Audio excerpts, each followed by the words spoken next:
Right, let's go on then. So obviously we have one section left, which is the ugly section, which I actually think is probably actually the best format on the show, because the key thing about ugly is it can be interpreted so many different ways. It basically, the joke is the last one's like, whatever point you want, just make it vaguely negative. So what have you picked for this? Now, I will say, you've gone straight into the heartland of like ugly, like things right now that are fucked up for us. So what are we going with for the ugly one here? I kind of alluded to it earlier. Evil geniuses. I like the way it's just evil geniuses. It's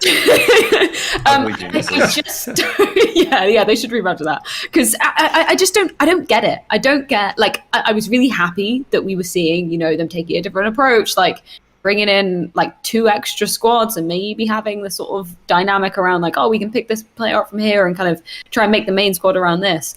And that was nice to see after I don't know how many blasts, particularly showdowns, obviously groups as well, because they're a partner team, where we're just on the desk and we're like, it's the same freaking narrative as we're always talking about. Are EG going to do anything? No, they go to the showdown and they lose out in the showdown. So I was happy that we saw a change, even though it's kind of a, you know, it's a cool approach, especially with like North American CS. But I still don't feel like anything actually changed from what we saw of them at groups. Like, cool that they got Nealon on, obviously, as in-game leader, but then Banks did an interview with him, and it was just really clear that, like, they just kind of grabbed somebody and put them in here and thought, okay, maybe a different, you know, region coming in might give some new ideas, might flourish things a little bit. But it just felt kind of the same flatness that we've seen with previous EG.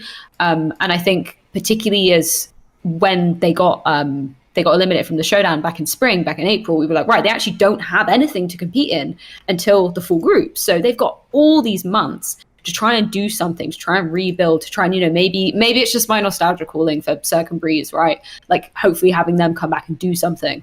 But it just didn't feel like anything happened and anything really changed with them, despite having all of these different changes coming in. And then it was, obviously, I don't know the reasons behind this, but they obviously had Rush playing in the best of 1 stage, and then Automatic came back in for the best of 3, but we didn't really get to see much of it because they obviously got eliminated really early. So I think maybe, I don't know, maybe this is more of a personal one of like, perhaps we're going to see something change. And we just didn't. And then when you look at the stats, I think there's like 3 in the bottom 5 players at the groups, 3 of EG players were in there. All of them were in the bottom 10 lowest rated players. So I don't know, it just felt a little bit flat. And I think that is a shame when we're trying to, you know, maybe like having Liquid resurge in sort of the North American scene, obviously with Yakinda's help. But I was kind of hoping that perhaps we'd see a bit of a resurgence of NACS. But yeah, a bit heartbreaking. It does read like the poor man's Liquid pretty hard, where you have these kind of guys that were stars, whereas for Liquid you have Elige and Nath. For EG, you kind of hope that's supposed to be Cirque and Breeze, but they're just so much, like, they just don't compare at all. And then you have you bring in a young gun like how Liquid did with OC, EG do it with Hext. You bring in a guy even from Eastern Europe in Yakindar, and they're trying to do it with Nealon. It's all like they took the same formula, but they just, everything got lost. By the way, that was going to be my joke I was saving. Like, basically, the joke is, it's like, if you imagine the EG execs are just, you know, like out of touch. It's one of those boardroom scenarios where they're like, sir, Liquid's just got a top player from an Eastern European team. Like, get me my Eastern European player. It's like, here we are, Nealon. Like, what the fuck? Who the fuck is it? I vaguely remember the name, but like, you know, because that one was completely out. Listen, if people made fun of them signing NA players, that one, when I saw that news, I was like, what? How does he even know them? How have they even got in contact with Nealon? I think it was literally a Discord message. He was like, yeah, one of the EG execs sent me a Discord message and asked if I wanted to join. He didn't think it was serious at first. I like the way now EG execs are at the level of Discord spam. It's like, hello, sir, I am from Evil Geniuses Organization. Would like to sign you to, like just ignore that, wouldn't you? I literally think that's a scam. I know. It's like look at the groups or the server that person was in with me, and it's some crypto server or something like that. It's like, oh, exactly. Okay, well, get that out of here. But I think I actually think like this. I think this EG team can become something if you take all 15 of their players and like put together the best roster there. But it is like really hard to tell what that is. But it's probably more like the party astronaut side of players, where you have I mean that team is actually almost almost put together as good of results, if not better, than the actual EG proper team, which is just embarrassing at this point. But if you basically just take out maybe one person from there,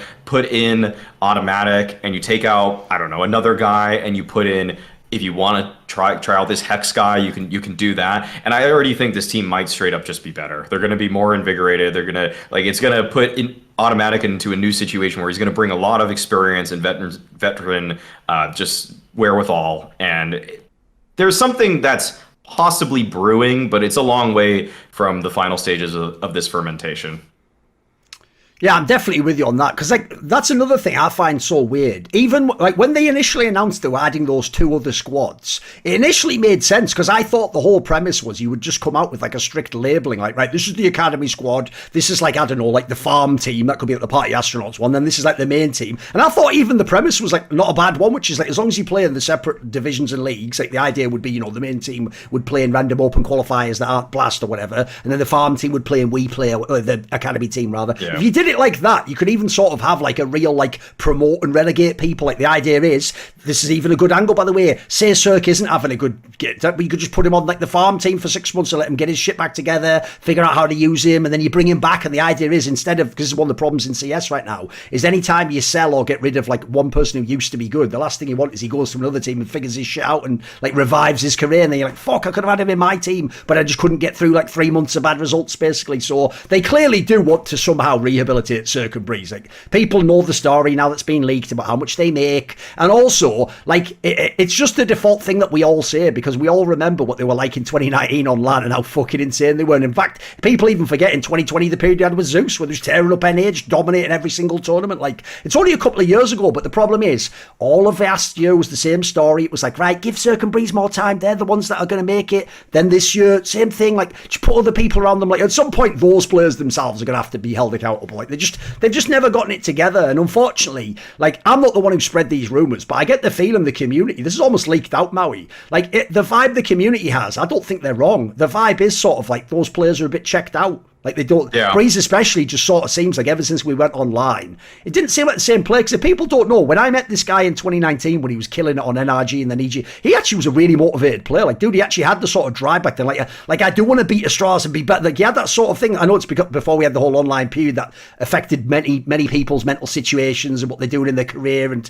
CS is different now. But even so, like, that story is, I'm kind of soured on it. It's kind of a sad situation. Like, I thought if you give these guys enough chance, they will bounce back. Whereas that's the key thing, like, to bring it back. I don't know what the premise of EG is now, because instead they didn't label those teams. Instead they've done it almost like, we just have like 15 players now. It's like, so do they move between teams? It's like, does one team, like, for example, another thing I don't get is, if you are on like whatever they consider the worst of the three, like, is there a way you can ever move up? Are you supposed to ever be the main EG? That's the way I don't get. It's almost like this is just to confuse us. Like, this is just distracting. It's worked in a way, but at the same time, like, I don't know how you ever get closer to having a tier 1 team. That's the part I'm confused about, what the approach is. I don't really understand what, like, and the messaging is very unclear as well. I don't really get that either. It's like the red herring here is that we're talking about so many of these other aspects that they're failing it's at. Worked then. That we're not just talking about the main failing. Well played. Checkmate. You got that one. Okay. Yeah. I guess in a way. Yeah, true. Want to see more cool, funny, interesting clips based on topics from my content? Well, subscribe to this channel then, or, you know, be a pleb and don't.